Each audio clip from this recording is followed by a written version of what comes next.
今次咧想同大家講一個偵探故事，為的咧就係想知道圖片上邊嗰個100幾年前嘅英國舊紀念章上邊嗰一位清朝嘅年青人，到底係邊一個呢？探索嘅結果令大家都會好詫異。有一次咧，無意中咧喺一啲網上資料裏邊咧，就見到有一個銀質嘅紀念章咧曾經拍賣嘅。根據拍賣行俾出嚟嘅資料咧，係喺英國製造，係1843年。咁我就覺得奇啦，咁早1843年咧，南京條約至啱啱簽好，香港至啱啱割讓。但係咧，呢個章上面嗰個係中國人像喎，係一個年青嘅中國人像喎。咁我就覺得奇怪啦，喺嗰陣時點解會做一個年青嘅中國人肖像嘅一個紀念章呢？我覺得好特別喎，因為咧係拍賣行嘅照片啊，咁所以相當清晰㗎。咁啊見到中央嗰個人像咧，有條長辮啦，着住嗰啲衫咧，因為有凹凸嘅，咁啊見到係有龍嘅圖案啦。咁應該係唔係普通人喎？咁佢係邊個咧？咁最特別嘅咧就係上面有中文字啦。咁咧就係兩個中文字，右邊嗰個咧，我肯定佢係個亞洲嘅亞字。咁左邊嗰個字係中文字，睇嚟睇去睇唔明，於是乎咧就揾老公嚟幫手啦。老公就話呢個係鋭字。我話嚇，鋭字係族裔嘅裔，即係咩意思啊？即係亞洲族裔嘅代表定係咩咧？咁所以我就對呢一個章同埋上面嘅人咧好有興趣啦。佢到底係邊個咧？咁咧，原來個章咧係有正面、背面嘅。正面裏邊咧係刻咗揼揼圈，咁刻咗啲字啦。個字咧就係 Chun Are You of the Chinese Collection，同埋咧有個名嘅叫 Holiday。咁咧 Holiday 就容易 check 到啦。Holiday 就係 Thomas Holiday，就係咧當時英國錢幣紀念章一個好出名嘅鑄造專家。咁另外呢個 Chun Are You 咁係邊個咧？Chinese collection 又係咩咧？咁另外咧，仲有背面嘅喎。個章嘅背面咧，密麻麻咧係印咗咧，係雕刻咗好多英文字嘅。主要嘅意思咧就係話咧喺倫敦嘅海德公園曾經展覽過呢個好出名嘅叫做 The Chinese Collection 嘅展覽咧，係曾經咧英國皇后啦，咁梗係指維多利亞女王啦，同埋咧英國皇太后啦，同埋皇室成員都參觀過嘅。依家就喺利物浦展出啦。咁聽起上嚟就好似廣告咁喎。我諗啦，即係其實咧，1843、44年嘅時候咧，英國本土嘅中國人咧係好少嘅，因為咧中國同英國咧通商已經好多年啦，好多英國人咧係見過中國人，又打完第一次鴉片戰爭，就更加多英國人咧見過中國人，但係咧喺英國本土咧，其實咧大家都未見過中國人嘅。咁英女王第一次見到中國人咧喺1844年10月啦。咁嗰陣時佢見到嘅咧就係12歲嘅阿法。阿法咧係英艦咧攻擊中國嘅時候咧收養嘅一個中國孤兒，一直帶到佢返英國。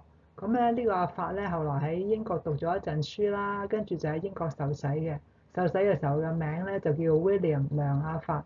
咁咧因為咧嗰陣時中國人喺英國本土咁少啊，所以呢一個像呢一個嘅叫做 Chun Are You 嘅人咧，應該可以追蹤到嘅喎。跟住一啲啲嘅線索咧，我就揾到一個咧我意料之外嘅故事啦。嗰個故事咧就講咧，原來有一隻船咧，木船啦，英國嘅木船啦。咁咧佢咧就叫 Inglewood 啊。Inglewood 咧係一隻客貨船啦。咁行走於利物浦同埋香港黃埔之間嘅。咁佢嘅船長咧就叫 John Kerr。呢隻船咧就喺1844年嘅2月咧就由利物浦起程咧去廣州嘅。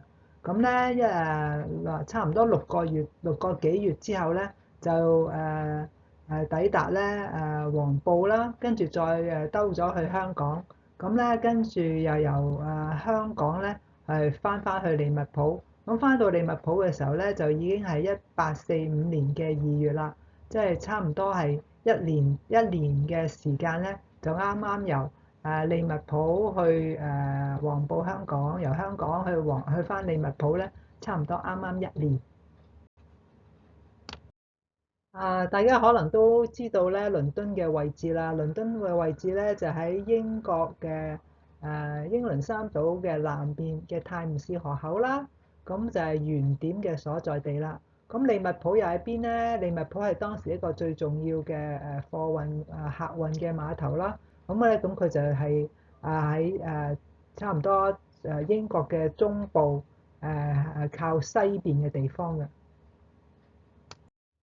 根據當時嘅報紙嘅報導咧，呢隻船咧 Englewood 嚟到嘅時候咧，你翻到去利物浦嘅時候咧，船上面咧竟然有兩個中國年青人喎，一個咧就叫郭亞成18歲，同埋咧陳亞瑞17歲。咁咧陳亞瑞可能係番禺人嚟嘅。根據報紙嘅報導咧，佢哋嘅爸爸咧係廣州嘅商人啦。就係請求咧船長Kerr 咧就帶佢哋去英國學英文嘅。當時去英國咧可能都有唔同嘅理由，不過肯定咧就唔係呢個學英文嘅理由，因為當時清政府咧或甚至係明朝嘅政府咧都係唔准國人外出嘅，即係個天朝大國啊嘛，你出去外面做咩啊？做奸細啊！特別咧係咧嗰陣時啱啱先打完鴉片戰爭。即係英國人咧係我哋嘅仇敵嚟噶嘛，咁你去英國做咩啊？學英文。如果你想學英文嘅話，喺廣州13行都有英國人啦，嗰度都係用英文㗎。咁點解一定要去英國學英文咧？所以呢個唔成理由。咁我就估計咧係咩理由？佢哋兩個年青人會無端端上咗船嘅咧？好可能咧係俾人賣豬仔。但係當時咧喺英國人嘅地方，佢哋當然唔敢講啦。不過我都係估嘅啫。不過肯定咧就唔係因為學語文係去英國嘅。咁但係可惜咧，個就冇辦法解釋到啊，因為咧船長Kerr 咧就喺途中咧逝世。嗰陣時船長只係35歲。咁佢帶住呢兩個年青人咧就喺利物浦上咗岸啦。咁上咗岸咁點咧？又冇錢，又冇朋友，又唔識講英文喎，咁點算？後來咧喺啲報紙嘅廣告度咧，我就發現到咧，原來呢兩個年青人咧就住咗喺啲酒店嗰度喎。咁咧當時嘅酒店咧，同我哋依家想像嘅酒店咧係有啲分別嘅。嗰陣時嘅酒店咧，除咗你可以住啦，可以食嘢之外咧，仲係差唔多好似嘅即係小型博物館嘅，將一啲新奇得意嘅嘢拎出嚟展覽啊，順便收啲錢咁嘅。咁咧原來佢哋咧俾人當咗係展品咁樣咧擺喺度喎，咁俾人哋參觀啦，咁咧同人哋傾偈啦，咁咧就可能因為咁樣咧，所以佢哋先可以有機會咧係可以即係可以有地方住啦，同埋有嘢食嘅。咁啲報道仲話佢哋啲英文大有進步喎。過咗個零月度咧，佢哋竟然出現喺 Manchester 喎。Manchester 咧離利物浦咧遠咧就唔係遠嘅，但係可以去另一個地方已經係好了不起啦。佢哋去到嗰度咧仲非常之受歡迎啦，係一啲好矚目嘅人物。有人問佢哋你哋中意中國人多啲啊，定係中意英國人多啲啊？咁佢哋竟然可以立刻用英文回答，佢哋話：Chinese have got handsome and ugly. English have got handsome and ugly. 咁係咪一來英文非常之進步咧？二來係咪答得好有腦咧？呢一張咧係一張咧Manchester 嘅報紙嘅報導啊。原來咧佢哋喺Manchester 咧都停留咗一段時間，因為受歡迎咧個時間仲更加延長咗。咁咧係每日都有唔同嘅人去探訪佢哋啦。而佢哋嘅得到嘅評語咧都係非常之好㗎，話佢哋又單純啦，品格態度又好啦，又有幽默感，又中意玩，又好相處，又咧提供咧好多中國嘅資料啦。最特別咧就係咧佢哋會喺你面前咧寫一啲中國字送俾你嘅。咁對於當時嘅人嚟講咧，好多人都未見過中國字，更加未見過人去寫中國字嘅。咁所以對於探訪嘅人嚟講咧，覺得非常之有趣啊！咁所以嚟講好多人都稱讚佢哋啦，而且當地人咧亦都係非常接納佢哋嘅。同一時間咧，有一個好大型嘅中國文化展覽咧，正喺倫敦舉行，就係 Nathan Dunn 嘅 The Chinese Collection，中文咧叫做萬唐人物。呢個展覽本身咧都係一個傳奇，我有另一個 video 講解，大家可以點入下邊嘅連結嗰度睇。呢個展覽咧已經喺倫敦舉行咗2年幾㗎啦，但係仍然咁多人排隊去睇喎。到咗1844年，Nathan Dunn 咧突然間喺瑞士病逝，冇留低指示點樣管理佢嘅財產。咁佢嘅拍檔 William Landon 咧就喺完全冇心理準備之下咧就要接手管理啦。Landon 本身咧係倫敦人嚟嘅。就喺大家都唔知點做嘅時候咧，Landon 就收到個消息喎。原來咧有2個中國嘅年青人咧喺利物浦同埋 Manchester 喎。你知啦，其實當時大家都未見過中國人㗎嘛。咁你諗下，佢哋咧就喺嗰個倫敦展示呢啲中國物品，但係都冇一個中國人喎。中國人真係活生生嘅展品啊嘛。所以咧，呢個 Landon 咧就咧安排咗咧阿成同埋阿瑞咧。就去到倫敦嗰度參加佢哋嘅 Chinese Collection，成為咧最重要活嘅展品啦。咁於是乎咧，整個展覽咧又繼續持續落去咯喎。阿成同埋阿瑞咧會南下到倫敦咧參加到 Chinese Collection 嘅消息咧係發布喺咧報紙上面嘅，甚至係頭版嘅。喺左邊咧，大家見到啦，呢張報紙咧就叫 The Illustrated London News。係當時最受歡迎嘅報紙。呢張報紙嗰日嘅頭版咧就有一幅大嘅嗰啲圖畫係印刷嘅。咁咧呢個咧就係阿成同埋阿瑞啦，放大咗咧就喺右手邊。如果冇估錯嘅話咧，左手邊嗰個咧就係阿成，右手邊咧就嗰個阿瑞。有阿成咧就大過阿瑞1歲到。到郭亞成同埋陳亞瑞咧去到倫敦嘅時候咧，其實佢哋已經到咗英國咧成半年，英文咧都進步咗好多。邊個教佢哋咧？梗係自己學㗎啦。喺陌生地方掙扎求存，冇辦法啦。咁 Mr. Landon 對佢哋好好嘅，佢哋咧每日咧都喺個展館度咧展覽。咁咧佢哋仲幫人哋寫好多佢哋嘅名。咁咧呢個咧就係佢哋嘅名嘅書法啦。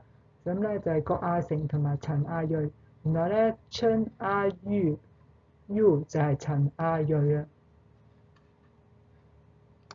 慢慢咧嗰個 The Chinese Collection 咧嘅壓力就越嚟越大啦，因為入場嘅人數咧越嚟越少。始終咧嗰個展覽咧已經擺咗喺倫敦幾年啦，應該嚟睇嘅人咧都可能已經睇咗。咁於是乎咧就要諗好多方法咧增加入場人數啦。咁咧，例如減入場費啊、學生票啊、家庭票啊，甚至出到免費票添。更加咧就係佢哋加咗一啲樂隊啦。我覺得咧 Nathan Dunn 咧就最唔中意咧，好似喺美國嗰啲啲所謂博物館咧，硬係啊有樂隊演奏，都唔啱 feel 嘅樂隊演奏。大家嘻嘻哈哈咁就好似睇完咁樣。但係咧今次咧佢哋就真係加咗個樂隊喎。咁呢個樂隊咧又唔係中樂隊喎，係咧西方嘅號角樂隊，根本上咧同個展覽都唔協調嘅。但係咧，因為咧係吸引到人喎，咁又加落去。另外咧就發覺咧，原來中國啲花燈咧係好令到啲觀眾咧好開心喎，好受歡迎喎。於是乎咧就搞咗啲花燈會啊，到處都點晒花燈啊，到夜晚黑咧就好靚。主要咧嘅目的咧就係吸引更加多嘅人入場啦。到1846年咧，其實咧已經展覽咗4年㗎啦。咁咧就都冇辦法啦，可能維持唔到落去。就託一間好英國好古老嘅好出名嘅拍賣行啦，佳士得拍賣行咧就拍賣，希望咧一次過拍賣俾一個買家，全部展品一齊拍賣，但係咧嗰次咧都係唔成功嘅，咁點算咧？到咗1846年嘅9月啦，嗰陣時咧，阿成同埋阿瑞咧參加咗 The Chinese Collection 已經1年啦。不過其實一年咧真係唔容易過，因為大家都好似唔知道應該點樣，即係點咧，仲可唔可以留喺倫敦咧，定點樣咧？大家都唔知道，咁所以咧都係好多未不穩定嘅因素啦，即係所以都一切都唔明朗嘅，直至到咧1846年嘅9月咧。英國呢個負責人咧 Landon 咧就決定咧去煲呢個地方咧訂製17輛流動貨卡，帶住呢一批咧 The Chinese Collection 咧喺英國裏邊咧唔同嘅地方巡迴咧展覽。咁大型嘅流動巡迴展覽咧係從來都未試過嘅。呢17卡嘅流動貨卡咧係可以咧擺埋一齊，然後互相咧啲板可以搖落嚟，就可以扣喺一齊，成為一個咧差唔多同倫敦展館差唔多大嘅展覽場地啦。咁淨係做呢啲流動貨卡咧，都做咗8個月。第一個展覽嘅地方咧就喺翻煲啦，就即係話呢啲貨卡咧製造嘅地方。咁咧嗰度咧係佢哋第一次試行展覽嘅。咁咧哇，佢哋安排得好好啊，仲有啲有啲好似巴士咁嘅馬車咧，係將啲人咧送過嚟啦。其實嗰啲展覽車咧，其實都係用馬嚟拉嘅。咁所以咧，除咗照顧啲展品啦，除咗照顧啲職員啦，其實仲要照顧30幾匹馬，要嚟拉動嗰啲展覽嘅貨卡嘅。從咧倫敦嘅定點展覽變為咧流動嘅展覽，會唔會成功咧？大家都拭目以待啦。大家咧都要面對咧新嘅轉變。不過其中一個最大嘅轉變咧，我發現咧就係咧原來咧一開始流動展覽咧就唔見咗咧郭亞成啦。我唔知道郭亞成去咗邊，因為我都試過喺網上啲資料度抄，完全都冇消息。可能咧，因為咧好似陳亞瑞講，當我哋開始識英文嘅時候咧，好多人就接觸佢哋，希望佢哋咧去啲公司度做翻譯，亦都俾佢哋咧好好嘅薪金。咁所以咧郭亞成咧可能咧入咗商界咧都唔頂，但係咧陳亞瑞就話咧，因為佢應承過Mr. Landon 咧。係會跟住個Chinese Collection 3年半嘅，嗰陣時咧都未到3年半，佢嚟英國咧已經2年半啦，喺倫敦都係2年，都未到3年半，所以咧佢話咧佢有口齒嘅，所以佢會留低。咁嗰陣時阿瑞咧就已經19歲啦。第一個展覽地咧就係煲啦，煲咧就係嗰啲貨卡嘅製造地嚟嘅，咁所以就喺附近嘅地方咧做咗一個即係第一次試行嘅展覽。咁展覽完咗之後咧，就去正式嘅第一個展覽場地啦，就係喺 Birmingham 嘅。喺 Birmingham 咧，足足咧就係有成超過半年嘅時間啦。差唔多真係由冬天做到夏天嘅。喺冬天一個戶外嘅地方咧做展覽咧，其實都唔容易。佢哋真係諗盡辦法㗎啦，仲有啲咧特登點咗啲爐火咧，幫咧啲人咧係取暖嘅。如果唔係咧，喺英國冬天咧都幾凍，但係咧整體嚟講咧都係受歡迎嘅。離開咗 Birmingham 之後咧，就去到第二個展覽嘅場地啦，就喺利物浦，一定咧係大受歡迎㗎啦。呢半年展覽期間，所以咧先會做一啲紀念章嚟宣傳啊，或者係買嚟紀念啊咁樣。咁所以咧呢批紀念章咧，拍賣行嗰個紀念章咧，肯定係1848年係做嘅，就絕對唔係1843，又唔係1844，因為咧1843、1844咧陳亞瑞咧都未到英國。咁所以咧，拍賣行啲資料咧係錯嘅。The Chinese Collection 喺 Liverpool 嗰陣時咧係大受歡迎嘅。咁跟住完咗之後咧，就全隊咧就去咗 Manchester 啦。Manchester 咧就喺 Liverpool 嘅東面，係好近嘅啫。咁嗰度又有好幾個月時間。呢段日子咧，陳亞瑞咧亦都跟住咧 The Chinese Collection 一齊嘅。咁我點知道陳亞瑞係跟住 Chinese Collection 一齊咧？係因為咧 Chinese Collection 咧係會賣廣告嘅。喺啲廣告資料裏邊咧，陳亞瑞咧係一個最重要嘅展品，就會不停咁樣講㗎啦。咁所以我就知道咧，陳亞瑞咧同全隊人咧喺埋一齊去到 Manchester。離開咗 Manchester 之後咧，下一個站咧就係 Leeds 啦。咁咧喺 Leeds 嗰啲Chinese Collection 嘅廣告裏邊咧，我突然間發覺，咦，冇咗亞瑞嘅，會唔會冇賣到廣告咧？或者乜嘢事，或者唔舒服，或者點樣咧？所以我一直都喺度睇喺 Leeds 嘅所有廣告裏邊咧，都冇提到亞瑞喎。咁跟住咧，再下一個站咧就係 Hull 啦。咁 Hull 咧就係去到咧英國嘅東邊啦。咁咧就發覺咧，原來咧 The Chinese Collection 裏邊嘅廣告咧就開始再有中國人啦。不過已經唔係亞瑞啦，係另一個中國人。咁就肯定咧亞瑞咧就已經離隊啦。好可能咧喺 Manchester 嘅時候咧就離隊啦。咁離開 Hull 之後咧，其實呢個 Chinese Collection 咧就開始進到去北上去蘇格蘭啦，因為路途遙遠啊。佢哋呢個 Chinese Collection 又作咗一個咧即係革命性嘅改變，就係咧唔用馬車去拉，因為太長啦路程，竟然咧將嗰啲大嗰啲展覽卡咧架喺嗰啲貨車卡上邊。沿住係鐵路咧，係上愛丁堡，呢個咧係從來都冇人試過嘅，係試驗咗幾次覺得可行，於是乎咧就有一班特別嘅車咧，專係為呢一啲展品咧，一直咧用咗兩日鐘啲嘅時間咧，就已經到愛丁堡。當時咧係冇辦法嘅，人係冇辦法想像可以咁快運到去愛丁堡嘅，用馬咧就一定唔得啦。所以咧呢個巡迴展覽咧就進入咧火車運送嘅年代啦。咁不過咧亞瑞咧冇參與其中，佢可能咧喺 Manchester 已經離開咗啦。咁亞瑞又去咗邊呢？陳亞瑞其實去到利物浦嘅時候咧，就已經喺英國咧3年。佢已經21歲。咁咧佢去到邊度咧都會好多人矚目嘅。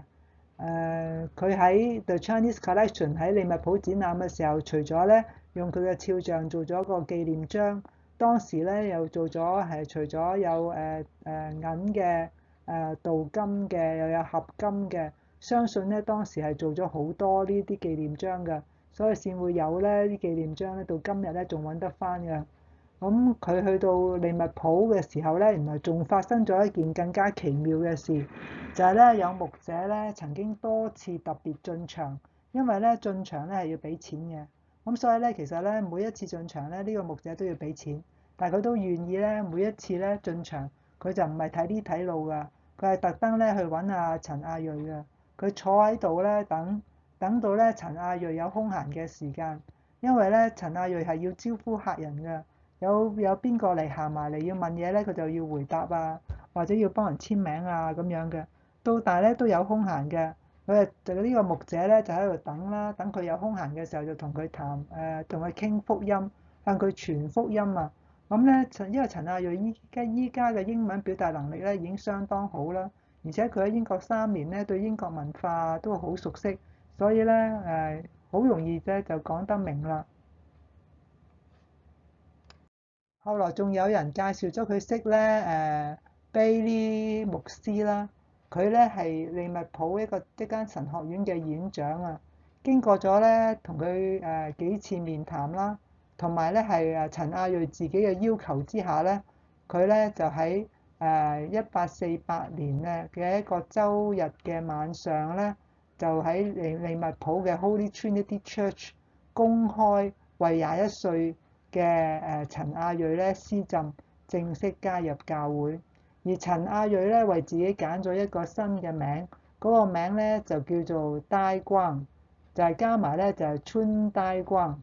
咁春戴光係咩咧？英文話咧就係代表 Great Light。我突然間諗，春就真係陳，大光就即係 great light，great light 就咪真係大光，咁佢咪真係陳大光？咁我嗰陣時睇到呢個名嘅時候咧，真係成個彈起啊！因為咧香港嘅早期歷史裏邊有一個人叫陳大光嘅喎，會唔會佢就係佢咧？咁我就繼續睇落去啦。呢度咧就係利物浦嘅Holy Trinity Church 啦。當日咧陳大光就喺呢度受浸嘅。佢受浸嘅消息咧好多報章都有報導，而且咧報導非常正面，都形容佢咧係態度非常好，人咧非常之真誠同埋敬虔。陳大光喺利物浦受浸嘅消息咧，利物浦好多人都知啦。The Chinese Collection 嘅負責人 Landon 咧都知道，佢咧已經積極開始揾人咧去替代呢個陳亞瑞，即係陳大光啦。而陳大光每日咧都要幫好多人簽名噶嘛，佢嘅簽名咧亦都改為咧簽陳大光噶啦。但係後來咧佢根據佢嘅約定啦，就跟住大隊咧去到 Manchester，去到 Manchester 咧就有牧者同佢安排啦，咁佢就咧完咗 Manchester 之後就冇再跟大隊，就翻去利物浦。喺利物浦咧佢入讀神學院，佢將會咧喺利物浦嘅神學院咧讀2年。喺佢讀咗2個月之後咧，佢亦都接受咗堅信禮嘅。當陳大光咧喺利物浦安心讀神學嘅時候咧，我哋又介紹另一個人啦，佢叫 George Smith。George Smith 咧係英國 Church Missionary Society 最先派嚟中國嘅宣教士。佢喺1844年嘅時候咧已經嚟到香港啦。咁1844年嘅時候咧，只係南京條約簽咗之後1年嘅啫。佢不止嚟過香港啦，佢仲去過舟山同埋咧其他幾個咧通商口岸嘅。咁啊比較過之後咧，佢就認為咧舟山咧喺各方面咧都比香港好嘅。佢咧對香港印象咧就非常之唔好。佢覺得咧舟山好好多，咁佢又應該留喺中國嘅，但係因為健康情況咧唔係好好，所以咧就被召回英國啦。當 Smith 翻咗去英國之後咧，佢除咗安心養病啦，佢咧仲係寫咗本書嘅，將佢喺中國嘅經歷咧寫咗出嚟。本書咧係好出名嘅，仲有中文譯本添。跟住咧到咗1849年咧，英國嘅聖公會咧就決定按立 George Smith 咧成為第一任 Bishop of Victoria。咁咧呢位咧唔係好中意香港嘅牧者咧，就竟然成為咧第一任嘅 Bishop of Victoria 啦。按立禮咧就係喺 Canterbury Cathedral 舉行，嗰度咧就係英國嘅大主教嘅座堂。跟住咧 George 就非常之忙碌啦。過咗個半月之後咧 ，George 就結婚啦。嗰陣時 George 咧係34歲，佢同 Lydia 咧係結婚就喺 Beckenham，因為咧 Beckenham 咧係 Lydia 嘅娘家，佢爸爸喺嗰度做牧者嘅。喺2個月之內咧，又要按立主教啦，又要結婚啦，其實咧都已經好忙啦。不過咧，George Smith 咧，依家叫 Bishop Smith 咧，仲唔止喎。佢喺結婚之前咧，仲跑咗上去利物浦咧揾陳大光喎。因為咧佢聽到人哋咧聽到人哋讚賞陳大光啦，又聽到佢受浸嘅消息，於是乎佢就決定咧去見陳大光。同佢傾，就提出一個意見，就係話咧帶佢返香港。佢話：我會當你咧係一個仔咁，我好似爸爸咁樣對你。佢話好似爸爸愛一個仔咁愛你，亦都希望咧你好似一個仔尊重爸爸咁樣尊重我。Bishop Smith 咧就希望陳大光好好咁樣跟佢學習3年，之後咧佢將會咧被按立為牧者啦，向自己嘅同胞傳福音。陳大光當時咧只係讀咗2個月神學啫，佢表示好樂意，但係咧 Bishop Smith 咧就叫佢詳細考慮，好好祈禱之下至決定。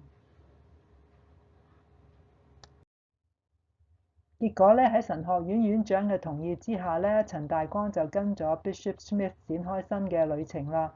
所以陳大光咧讀神學院啦，喺利物浦咧只係讀咗2個零月嘅啫。咁咧 Bishop Smith 咧一如佢應許咧，佢真係帶住陳大光，好似爸爸帶住孩子咁樣，去到邊咧都帶住陳大光。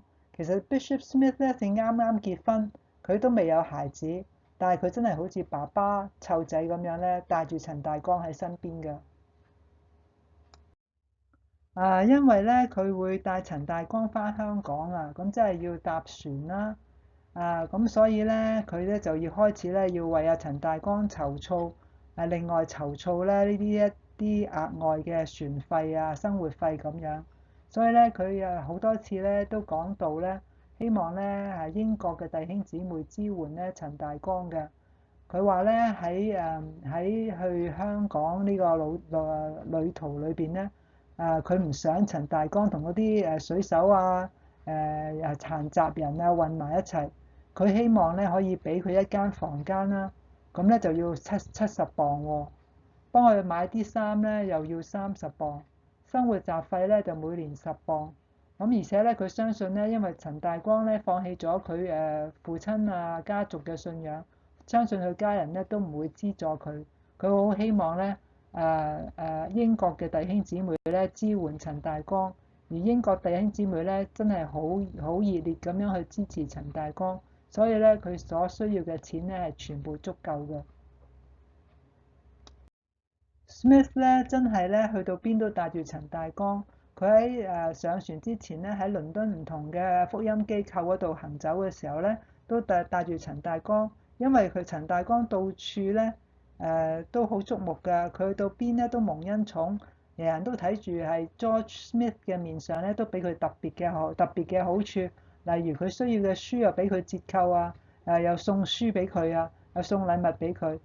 不止呢啲福音嘅機構係咁喎，Smith 咧仲帶住陳大光咧去見英國大主教。哇！英國大主教咧真係一個唔係普通容易見到嘅人喎。咁大主教好喜歡陳大光啦，仲送啲神學書籍俾佢。喺咁多次嘅記錄裏邊咧，我發覺好多次咧，Bishop Smith 咧，其實佢都有個團隊嘅，但係個團隊裏邊咧，佢好似淨係帶住陳大光，淨係好一兩次咧係帶住其他嘅團員，之外咧都係淨係帶住陳大光咯。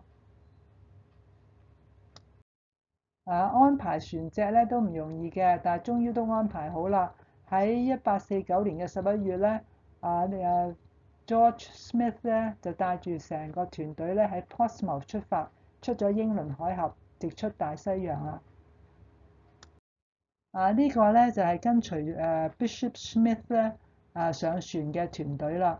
首先就係 Bishop Smith 夫婦啦，跟住咧就有一位劍橋畢業嘅牧者將會係送去寧波㗎啦。有劍橋畢業嘅牧者將會去福州㗎啦。有另一位咧係神學院畢業嘅，又係去福州㗎啦。而真正留喺香港服侍嘅咧，只係有3位，有2位咧係幫手咧係將來教書嘅，一位咧將來咧係幫手牧養香港同埋黃埔嘅水手嘅，另外咧就係一個中國人陳大光啦。行程咧係4個半月嘅，咁咧佢哋咧係喺3月27號咧當日咧啱啱咧就係受難節嗰日咧，佢哋就嘅船咧就抵達香港啦。我就相信咧喺呢4個幾月嘅行程裏邊咧，Smith 主教咧同陳大光有非常之好嘅連結，即係天天都連結。我諗咧 Smith 主教咧其實真係咩都會教佢，咩都想教佢。我睇啲資料咧，佢甚至咧希伯來文咧都喺度教緊佢。落咗船之後咧 ，Smith 就變得非常之忙碌啦。咁咧，除咗適應夫妻關係啦，講到尾其實佢都係新婚啫。而且咧，佢太太從來都未嚟過香港㗎喎，咁又要適應香港嘅生活啦。而且不止係佢太太喎，全部人都適應香港嘅生活，包括佢自己啦。特別係因為咧，佢哋本來咧以為可以住嗰間校舍咧，去睇下咧，原來都唔係好合適，差唔多幾乎要全部重新起過嘅。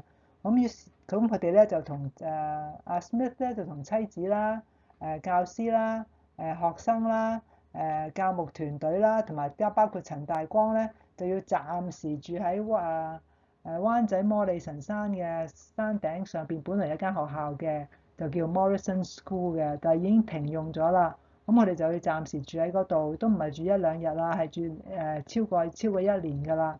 咁另外佢要適應自己嘅新嘅職位啦。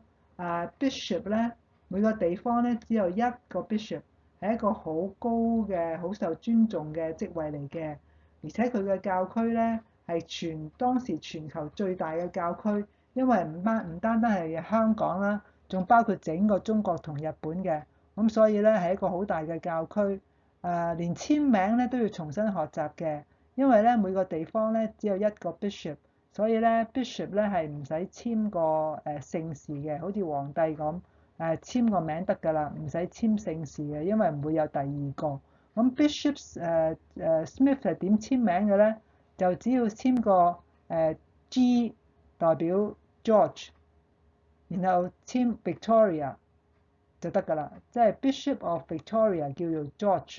即係其實咧簽起上嚟就係 G Victoria 就係啦，好多或者如果佢有陣時會簽George Victoria，咁好多美國人咧就唔明嘅，佢又唔明呢啲英國人嘅規矩嘅，好多美國人咧一直都以為咧 Bishop Smith 咧係姓 Victoria 嘅，咁所以咧好多搞到好多笑話啦。另外新嘅團隊咧係要重新適應啦。另外咧，佢就要指揮咧，即係幾乎即係差唔多全部起過晒嘅學校啦。咁呢間學校咧，當時咧未有即係正式定名嘅，佢將間學校定名為聖 Paul's College 啦。咁咧呢間係間男校嚟嘅，佢同埋佢嘅家人啦，同埋佢嘅教牧團隊啦、老師啦、學生咧都會住喺裏邊嘅。咁另外咧，佢嘅座堂咧，聖 John's Cathedral 咧，其實已經用緊㗎啦。但係咧，嗰個塔咧，嗰個最重要嗰個塔樓咧，係仲未起好嘅。咁所以咧，佢仲要指揮呢間塔樓咧，係令到佢可以完成㗎。當年咧，Bishop 起嘅聖 Paul's College 咧，就係今日中環嘅主教府啦。主教府咧就係雲咸街頂嘅地方咧，就係主教府，係香港第二最古老嘅西式建築物啦。第一咧就係旗杆屋，就係茶具博物館啦。呢一間咧就係初建成嘅聖 Paul's College 啦。呢間咧就係聖 Paul's College 啦，後來嘅主教府啦，係1851年建成嘅，喺香港受保護嘅建築物。因為咧 Bishop 嘅呢個 Bishop of Victoria 嘅教區咧好大啊，咁所以咧其實佢留喺香港嘅時間咧係唔多㗎。佢做咗 Bishop of Victoria 14年啦，其實真係留喺香港嘅時間咧就只係得6年嘅啫，即係話咧有8年嘅時間咧，其實佢都唔喺香港嘅，係走嚟走去嘅。佢喺嚟咗香港冇幾耐咧。喺1850年咧就開始出訪啦，嗰次一次咧就去咗上海、寧波、福州同埋廈門，兼去埋琉球群島，一去咧就去咗3個月咯。咁另外咧就係1852年咧 ，Smith 又成為香港 Education Committee，即係教育委員會嘅永久主席喎，即係話咧香港教育咧又全部關佢事，咁啊真係好忙喎。另外佢私人嚟講咧都好忙㗎。喺1851年咧，佢第一個孩子出世啦，佢開始學做爸爸。當時咧，佢哋仲係住喺灣仔嘅，仲未搬入去中環嘅，仲係住喺灣仔嘅 Morrison School。咁跟住咧，佢又要適應咧第二個孩子，跟住個孩子咧即係2歲半咧又死亡，佢仲要經歷咧喪子之痛。啊、主教咧係聖 Paul's College 嘅 Warden 啊，係校監，佢當然係要負責一啲教學啦。咁佢嗰啲廣東話就麻麻地，但係國語係非常之好嘅。咁佢又要寫好多信啦，寫好多報告啦，又要又要寫書啦。佢又好好客啦，又招呼好多人啦。有時都仲係帶住咧陳大光喺身邊，有時都教佢咧親自教佢各樣嘅嘢，特別係希伯來話。佢咧曾經希望咧將來有一日咧，如果要派宣教士上去開封嘅話，喺嗰度咧有流落喺開封嘅猶太人啊嘛，咁佢好希望咧就係派陳大光嘅。其實主教身邊咧有好多人，但喺咁多人裏邊咧，佢特別關注同埋提攜嘅咧，都係陳大光。我喺佢嘅一封信裏邊咧，我就睇到佢會話邊個邊個咧係當地嘅傳道人啦，就係淨係會話陳大光咧，my protege 係我嘅門徒，所以咧佢係對陳大光咧係好特別嘅。陳大光咧，唔知點解會去到英國啦。但係佢喺英國咧，雖然咧係有高高低低，但係咧大致上咧都係順利嘅。包括佢信主啦，包括佢受洗啦，包括佢讀神學院啦，跟隨主教咧，一路落嚟咧都係非常之順利嘅，受關注嘅。但係當佢返到去咧中國人嘅地方咧，反而咧係遇上好大困難。當佢翻到嚟嘅時候咧，人咧就形容佢咧又英俊啦，又聰明嘅一個中國嘅基督教信徒啦。大家都知道佢同咧主教嘅關係好密切啦，所以都俾佢好多面子啦。相信咧主教仲帶過佢去港督府添，所以咧喺呢方面嚟講咧，喺同啲外國人相處嚟講咧，佢都係可以嘅。但係咧佢同佢爸爸相處咧就係有好大困難啦。佢爸爸覺得佢非常之忤逆，因為咧佢唔肯拜咧中國嘅神啦，又唔肯從事咧家庭嘅事業，所以咧開始唔認佢啊，叫佢做鬼佬啊。咁陳大光咧有段時間咧被派去新加坡受訓啦，咁喺嗰度咧佢識咗個女仔，跟住咧係同呢個新加坡女子結婚㗎。佢同太太咧喺聖 Paul's College 教學生啦，全部都係中國學生嚟嘅。跟住咧佢就遇上困難啦，因為咧陳大光嘅講嘅英文咧係好流利嘅，但係因為其實佢係冇喺英國讀過咩書嘅，所以咧佢寫嘅讀嘅英文咧嘅水平都唔得嘅。而且咧因為佢咁早期已經去咗英國啦，所以其實佢中文真正嘅中文程度咧都係唔高嘅。而且咧佢仲因為要教書，仲要重修中國古文添。咁佢能夠喺呢度做assistant tutor，呢一間聖 Paul's College 咧係香港當年第一間中學嚟嘅，係咧當時咧好多人都睇得好高嘅。咁佢可以喺呢度做 assistant tutor，大家都知道係因為咧主教係呢間學校嘅校監啊嘛，所以你咪可以喺度做咯。所以咧可能都有好多人閒言閒語嘅。另外咧，陳大光又要去主教又派佢去監獄嗰度傳福音啦。而且咧，人人都知道咧，佢一直喺度受訓，準備咧好快啦，3年之後咧就做牧者㗎啦。主教又唔喺香港啦，咁咧陳大光咧就嗰次咧同 Colonial Chaplain 殖民地牧師咧就吵起上嚟，可能真係忍無可忍啦，所以咧佢就決定咧帶埋太太同埋孩子們咧就離開聖 Paul's College。呢個咧佢居住啦、工作啦、同咧主教一齊服侍嘅地方，佢住咗咁多年嘅地方，咁佢點算呢？佢短暫時間咧做咗香港政府嘅傳譯員。當時咧識英文嘅人咧係好少㗎，咁所以佢因為識英文啦、識講英文咧，所以好受歡迎，就做咗政府傳譯員啦。但係後來咧，咁佢覺得都唔係辦法，佢喺上環嘅文咸街咧開咗一間小店，叫萬長行，就係賣糖漿啊、嗰啲魚嘅乾啊、各式嘅果子嘅乾啊，甚至咧係茶葉啊、炮仗啊都有賣嘅。陳大光咧又英俊啦，又聰明啦，係當時香港裏邊咧最受人尊敬嘅中國人啊！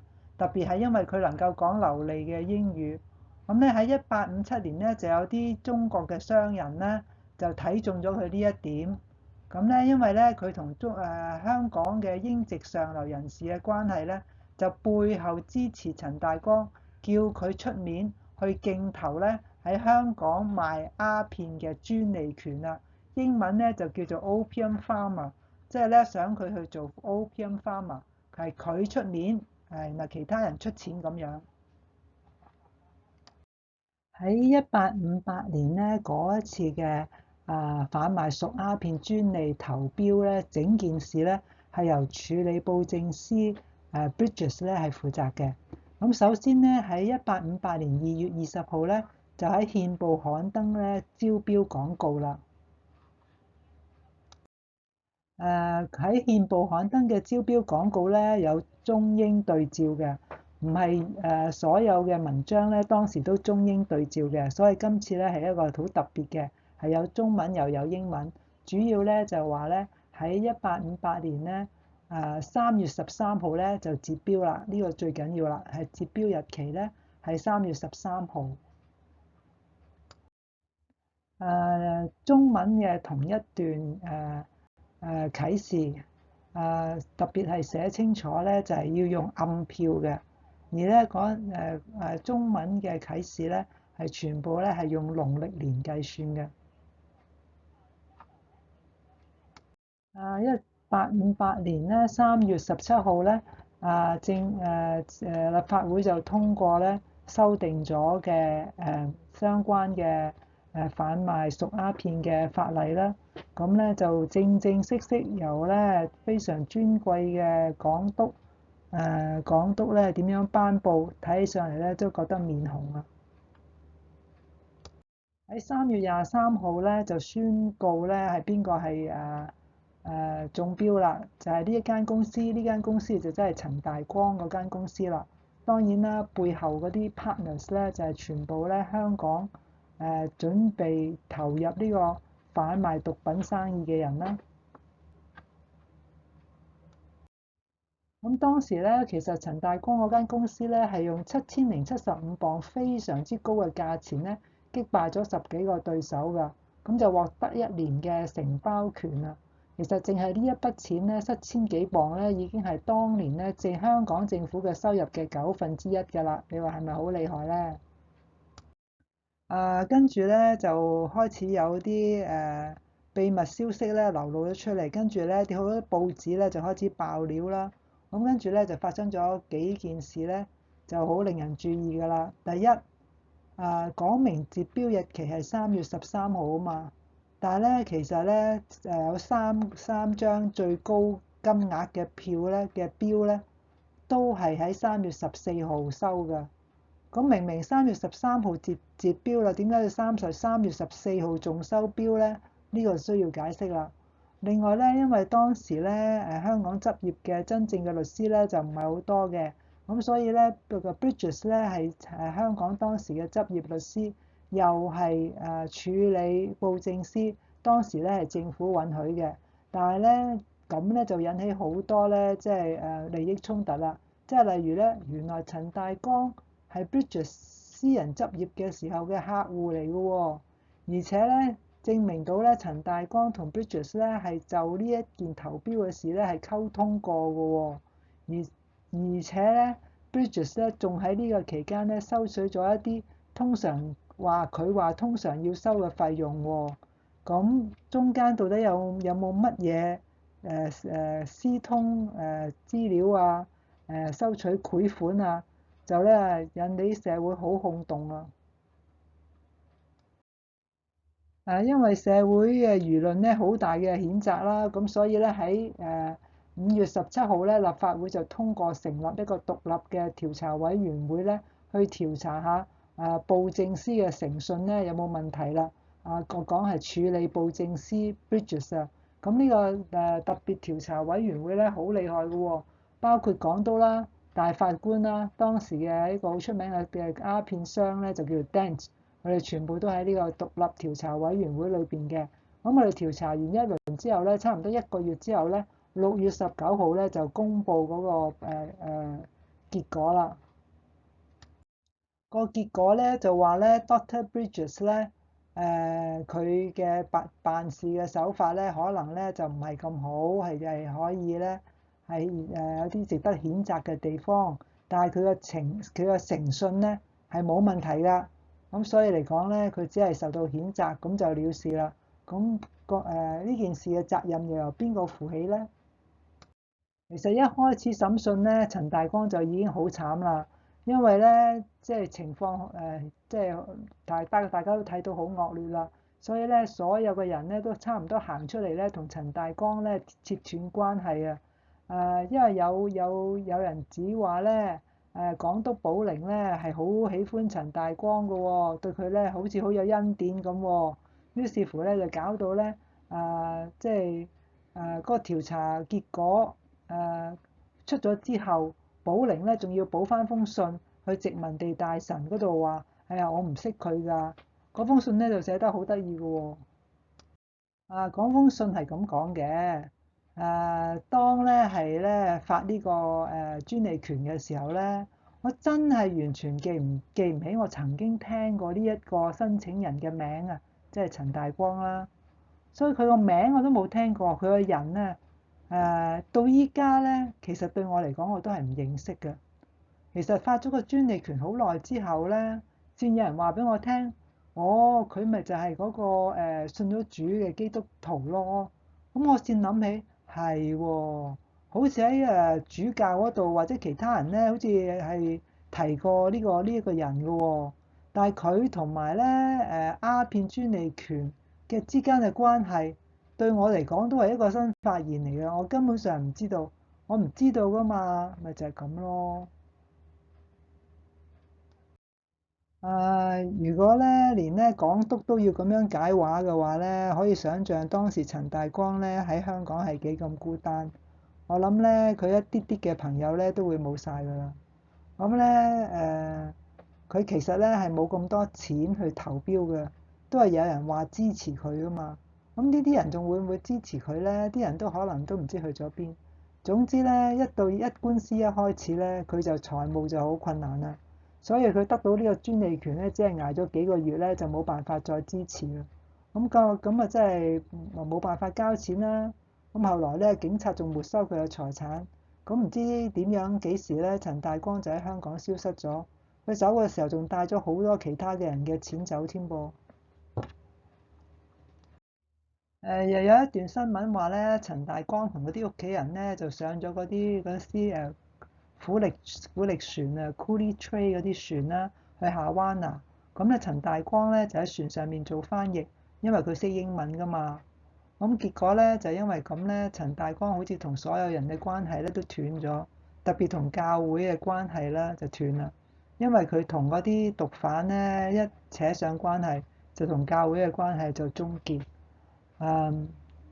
佢陳大光最先嗰4個孩子咧，係喺聖 John Cathedral 嗰度咧受洗㗎。咁跟住嗰啲就唔係啦。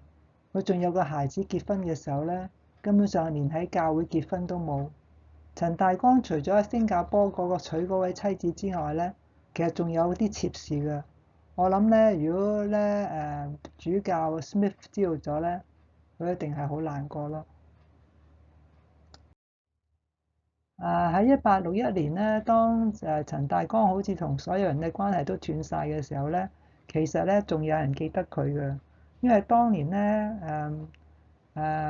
Bishop Smith 咧曾經喺英國咧呼籲咧英國嘅弟兄姊妹咧支持咧陳大光嘅，而呢位 Duke of Portland 咧，佢臨死嘅時候都仲要記得要咧要送50磅俾陳大光支持佢。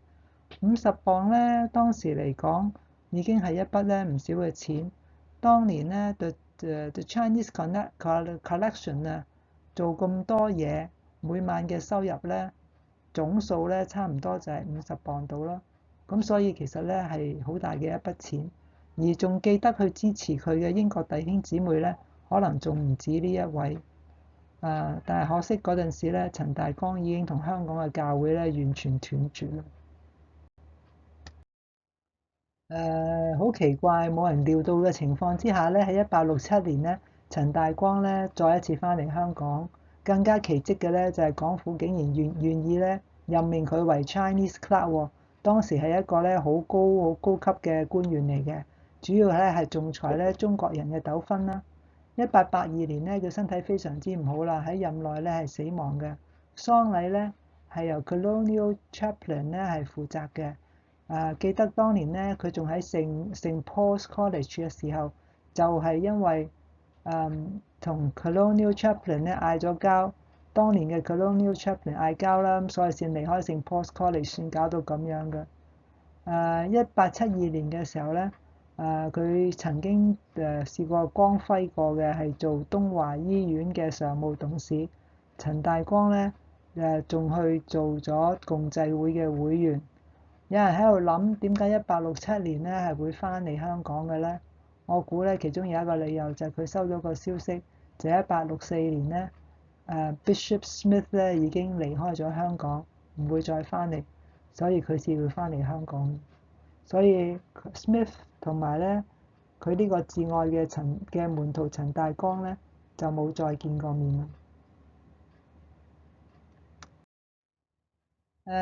陳大光或者叫陳亞瑞呢個故事咧，唔係我預定咧係要尋找嘅故事嚟嘅。其實咧以前咧我都已經聽過陳大光嘅故事啦，因為佢好出名㗎，係咧香港第2名The Opium Farmer，所以其實咧佢喺呢方面咧記得都好出名嘅。但係咧從來咧就冇諗過咧陳亞瑞咧就等於陳大光。當我將佢哋兩個串起上嚟嘅時候咧，其實都幾詫異嘅，因為喺香港嘅歷史書裏邊咧，從來啲人都話，大家都唔明咧 Bishop Smith 咧係喺邊度揾到呢個陳大光翻嚟嘅，大家都唔知道陳大光係點樣係嚟嘅，因為咧原來咧陳大光本來個名就唔係陳大光，係陳亞瑞咯。揾陳亞瑞或者陳大光嘅資料咧，其實都有啲難度嘅。因為當時咧冇一個統一嘅譯音啊，所以陳大光同埋陳亞瑞嘅名咧嘅譯音咧係非常之多嘅。咁所以呢度所有嘅名咧都係指同一個人，就係亞瑞啦。當我哋睇翻陳大光嘅信主服侍過程嘅時候咧，就會諗到底邊度出咗問題，後來至會搞成咁咧？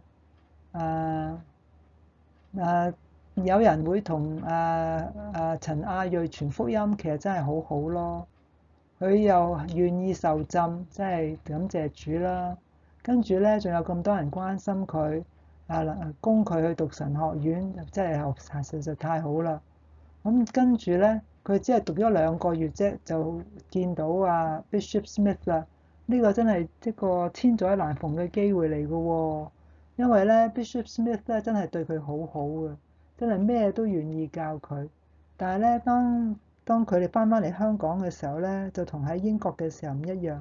喺英國嘅時候咧，佢真係唔錯嘅，即係慢慢成長得唔錯。但係翻到嚟香港嘅時候咧就唔一樣啦。喺英國嘅時候咧，佢去到邊度都有人都望住佢嘅，人人對佢去到邊度都成為好矚目嘅。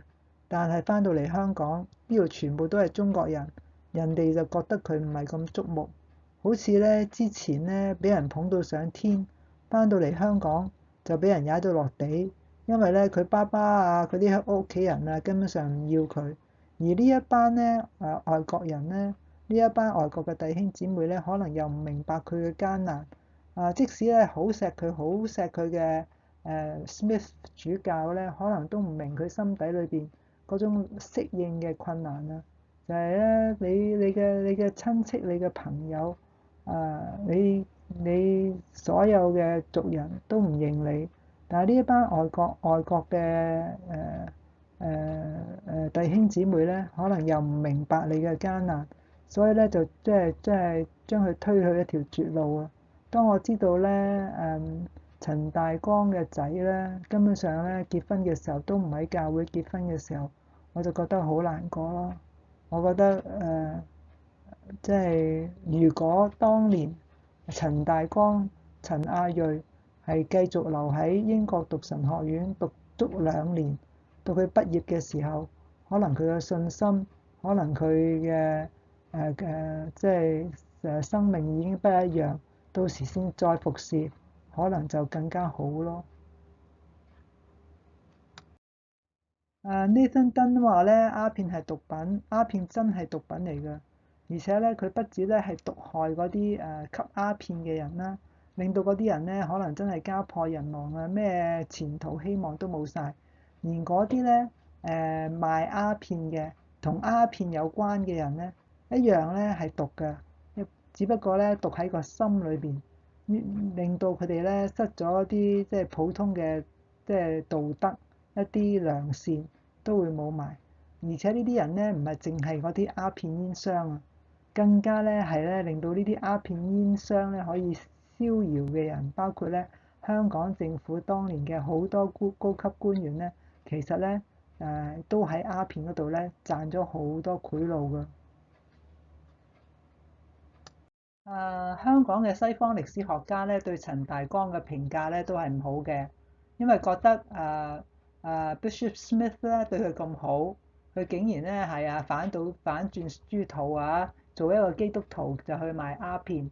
咁咧呢個咧我諗係指責得係啱嘅，但係咧可能我哋亦都唔明白咧陳大光當時嘅壓力啊，同埋咧當時嘅社會實際情況。當時咧，香港呢個社會係一個好扭曲嘅社會，不止咧冇禁鴉片，而且咧係公開賣鴉片，仲咧政府咧係努力去推行鴉片專利投標，係根本上我哋冇辦法想像㗎。我諗咧陳大光由英國返到嚟香港咧都好難適應，除咗咧佢屋企啲人啊鄉親父老唔要佢。指佢係即係黐埋啲賣國賊啊，黐埋啲英國仇人之外咧，你對英國人都可能好難適應，因為佢喺英國識嘅英國人咧，都係一啲信主愛主嘅基督徒嚟嘅。咁但係咧佢嚟到香港咧，香港嘅英國人咧，同英國嘅英國人咧係唔同㗎喎，因為香港嘅英國人咧全部都係賣鴉片煙嘅，全部都係其實係毒販。咁所以咧，喺呢班有錢嘅鴉片煙毒販嘅英國人裏邊咧，其實佢好難揾到一個立足點㗎。而且呢啲鴉片煙嘅英國鴉片煙商咧財雄勢大啦，不止咧商界佢哋咧叱咤風雲啊，話晒事啊。佢哋就算喺教會裏邊咧，佢都話晒事喎。因為好似例如如果冇佢哋嘅捐助，聖約翰座堂咧係起唔到喎。如果冇佢哋嘅捐助，你間聖 Paul's College 都運作唔到喎。咁所以其實咧都係要靠呢一班鴉片煙嘅商人㗎喎。咁所以呢一班人咧，令到陳大光會覺得即係唔知應該係點樣咯。呢一班人又賣鴉片，呢一啲又係英國人，又係侵略者，又係屋企鄉紳最唔中意嘅，咁應該點呢？可能佢都好係失落嘅，係另外咧，見到陳大光咁艱難，明明好好咁樣信耶穌，就係因為咧翻到嚟香港，翻到嚟呢個地方就搞到咁，令我知道咧原來我哋今日信耶穌咁輕易咧。其實咧，先前咧真係有好多信耶穌嘅弟兄姊妹咧，付上好大代價，被好多嘅鄉親父老指斥，佢哋咧堅毅不屈咁樣繼續相信。我哋今日咧先有咁輕易信耶穌嘅日子，我覺得咧，因為咁我應該係好感恩嘅。見到咧陳大光咁艱難，就知道我今日嘅輕鬆容易咧係神嘅恩典咯。唔知大家有冇睇到每日頭條呢一個通常喺網上都好受歡迎，好多人睇嘅文章咧，每日都有嘅。咁我今次就發覺咧，原來網上邊好多資料咧都係錯嘅，即係例如咧呢次嘅每日頭條咧，其實喺2020年5月出嘅啫喎，即係都唔夠1年之前啊，就話咧呢個咧係最早嘅中國人紀念章，咁啊啱啦。係1843年至1844年咁啊即係日期已經錯啦，肯定唔係1843至44啦。咁係亞裔人像喎嘅銀質紀念章，亞裔人佢唔知道咧，其實嗰個唔係亞裔人，係有個人叫做陳亞裔。跟住嗰篇文就咁講啦，嗰個叫陳亞游啊，因為咧英文係 Chun A-yu，咁佢哋就以為嗰個人叫陳亞游啦。嘅身世咧都唔清楚喎。從拼音嚟講咧，呢個陳亞游咧可能咧就叫陳亞友，或者其他相似嘅姓名。有啲人咧，甚至對紀念章上面嘅中文字亞裔咧就持異議啊。有啲人咧就覺得咧嗰個唔係裔字嚟嘅喎。嗰個係教育嘅育字喎，而亞育咧就更加似中國人嘅名啦。咁如果係真係咁嘅話咧，咁呢個人陳亞友咧，可能其實叫陳亞育啊，即係一直講落去咧，全部都係錯，係廢話嚟嘅。係好清楚呢個人就叫川亞優，仲有就係陳亞裔啦。咁所以大家咧喺網上嘅資料嘅時候咧，都係要小心一啲咯。